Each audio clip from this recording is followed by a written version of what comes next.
Hello friends, once more welcome to come back my YouTube channel Rozgar mission. साथियों, आज की इस वीडियो में बहुत सारी महत्वपूर्ण अपडेट्स और भर्ती होगी साथियों, इसलिए इस वीडियो को बिना स्किप किए हुए शुरू से लेकर के लास्ट तक पूरा देखिएगा।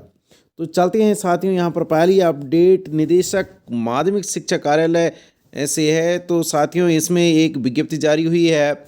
ये 4 जनवरी 2022 की डेट में एक विज्ञप्ति जारी हुई है। इसमें आपके उत्तराखंड आवासीय विद्यालय समिति के अंतर्गत प्रदेश में संचालित राजीव गांधी नवोदय विद्यालय में प्रधान सहायकों के यहाँ पर 12 पद एवं वरिष्ठ सहायक के 13 पदों पर हेतु उत्तराखंड सरकार के लिपिकीय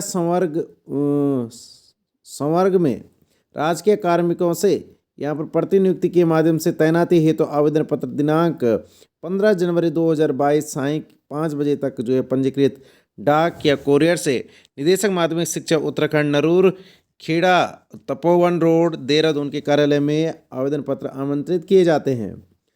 आवेदन का प्रारूप, जनपदवार पदों की संख्या, वेतनमान, विस्तृत निर्देश एवं अन्य विवरण विद्यालय शिक्षा निदेशालय की वेबसाइट www.schooleducation.uk.gov.in पर अपलोड या उपलब्ध हैं। निर्धारित तिथि एवं समय के उपरांत प्राप्त आवेदन पत्रों पर विचार किया जाना संभव नहीं है। तो साथियों, आप इसे भी आप फॉर्म को फिलअप कर सकते हैं।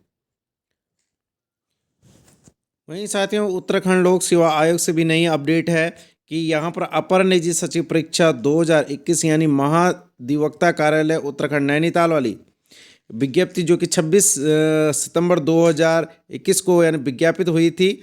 तो इस पद के लिए जो यहाँ पर प्रारंभिक परीक्षा का आयोजन है वो 30 जनवरी 2022 यानी रविवार को रखा गया है। और इसके लिए यहाँ पर जो प्रवेश पत्र है उसे 26 जनवरी 2022 से आयोग की वेबसाइट पर अपलोड कर सकेंगे। और इसके लिए किसी भी अभ्यर्थी को डाक द्वारा प्रत्यक्ष से कोई सूचना या एडमिट कार्ड प्रेषित नहीं किए जाएंगे। वहीं साथियों, कोसी कटारमल अल्मोड़ा में गोविंद बल्लभ पंत राष्ट्रीय हिमालय पर्यावरण संस्थान कोसी कटारमल अल्मोड़ा में एक अवर श्रेणी लिपिक का एक पद जो कि यहाँ पर अनुसूचित जनजाति हेतु आरक्षित है के लिए यहाँ पर आवेदन पत्र आमंत्रित किए जाते हैं। इस आवेदन पत्र प्राप्त होने की अंतिम तिथि यहाँ पर 31 जनवरी 2022 यहाँ पर रखी गई है। और साथियों, अधिकतम जानकारी के लिए जैसे आयु सीमा है, शैक्षिक योग्यता है या अन्य प्रार्थना पत्र देने की विधि या फिर फॉर्म इत्यादि विस्तृत जानकारी के लिए आप इस वेबसाइट का अवलोकन कर सकते हैं। यहाँ पर यानी वेबसाइट दे दी गई है, तो इसको आप नोट डाउन करके इस पर आप पूरी जानकारी ले सकते हैं। वहीं गेस्ट टीचरों की सेवाएं प्रभावित होने से रोष। साथियों, गेस्ट टीचरों की प्रभावित होने से उनमें भारी रोष है, नाराजगी है। अतिथि शिक्षक संघ ने कैबिनेट में उनके पदों को खाली न माने जाने के निर्णय के बाद भी उनकी सेवाएं प्रभावित होने पर नाराजगी जताई है। उनका कहना है कि विभाग में नियमित नियुक्ति से और शिक्षकों की पदोन्नति होनी है। यदि सरकार ने उनके सुरक्षित भविष्य की दिशा में कोई कदम न उठाया तो बड़ी संख्या में गेस्ट टीचर प्रभावित होंगे। अतिथि शिक्षक संघ के प्रदेश अध्यक्ष राजेश जोशी ने कहा है कि प्रदेश के 4000 से अधिक गेस्ट टीचरों को सरकार ने उनके सुरक्षित भविष्य को लेकर के कोई निर्णय होने की उम्मीद थी, लेकिन सरकार की ओर से अब तक इस दिशा में कोई निर्णय नहीं लिया गया है। इससे उनकी सेवाएं प्रभावित हो रही है। हाल ही में एलटी कला में अल्मोड़ा जिले से और दीपा नैनवान और उत्तरकाशी जिले से एलटी कला विज्ञान में दीप्ति की जगह नियमित शिक्षकों के आने से उनकी सेवाएं यहाँ पर समाप्त कर दी गई है। जिले के दूसरे स्कूल में इसी विषय के पद खाली है। इसके बावजूद भी इनकी जगह पर नियमित शिक्षक की नियुक्ति कर दी गई है। जोशी ने कहा है कि विभाग में एलटी के करीब 1400 शिक्षकों की नियुक्तियां होनी है, वहीं जबकि एलटी से लेक्चरर में पदोन्नति 2200 अधिक पदों पर होनी है। इसलिए अतिथि शिक्षकों के हित में कोई कदम न उठाया तो बड़ी संख्या में अतिथि शिक्षक प्रभावित होंगे। और अतिथि शिक्षक संघ ने कहा है कि सरकार की इस अनदेखी के खिलाफ संगठन शीघ्र ही आंदोलन करने को बाध्य होगा। वहीं साथियों, बेसिक शिक्षकों की गृह जिलों में यहाँ पर तैनाती की तैयारी। प्रदेश के दुर्गम और दूरस्थ संस्थानों में नौकरी कर रहे शिक्षकों की गृह जिले में तैनाती की मुराद पूरी हो सकती है। सरकार के स्तर पर बेसिक शिक्षकों को उनके गृह जिलों में तैनाती के प्रस्ताव पर सैद्धांतिक सहमति बन गई है। मज़ेदार बात यह है कि विभाग का ऐसा कोई प्रस्ताव नहीं था, लेकिन कैबिनेट ने इस मामले का स्वतः संज्ञान लेते हुए विभाग को कार्यवाही करते हुए स्पष्ट प्रस्ताव के निर्देश दिए हैं। आज कैबिनेट बैठक में इसका यानी प्रस्ताव आ सकता है। प्रदेश में बेसिक के शिक्षकों के जिला कैडर है, लेकिन कई शिक्षक अपने गृह जिलों से बाहर दूरस्थ क्षेत्रों के जिलों में तैनात है। देहरादून जिले का निवासी कोई शिक्षक पिथौरागढ़ या चमोली जिले में तैनात है, तो चमोली जिले का शिक्षक उत्तरकाशी जिले में कार्यरत है। यही हाल कुछ अन्य जिलों का भी है, जो गृह जिले एवं इसके आसपास के जिलों के स्कूलों में तैनाती के लिए पूरे साल भर जो प्रयास करते आ रहे हैं।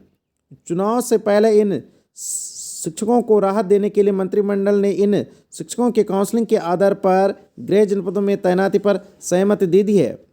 विभागीय अधिकारियों के मुताबिक मंत्रिमंडल की दूसरी सहमति मिलने के बाद विभाग की ओर से इसका स्पष्ट प्रस्ताव तैयार कर लिया गया है और इस प्रस्ताव को मुख्य सचिव की अध्यक्षता में गठित समिति की बैठक में भी लाया जा चुका है। बैठक में सुझाया गया कि इन शिक्षकों का संवर्ग परिवर्तन किया जा सकता है। वहीं साथियों, मैं आपको बता दूं कि बेसिक शिक्षा विभाग में पूर्व में स्टेट काउंसलिंग के चलते वर्ष 2014 में 2700 अधिक एवं वर्ष 2016 में 1100 से अधिक पदों पर शिक्षकों की भर्ती हुई थी। इसमें कई शिक्षक गृह जिलों से बाहर तैनाती पाए गए।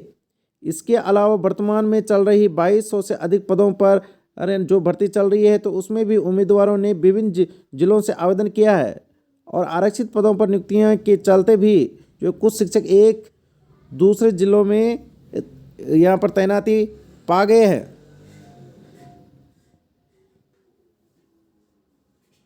वहीं साथियों, आयुर्वेदिक विश्वविद्यालय ने नए उप कुलपति की भर्ती का विज्ञापन निकाला है।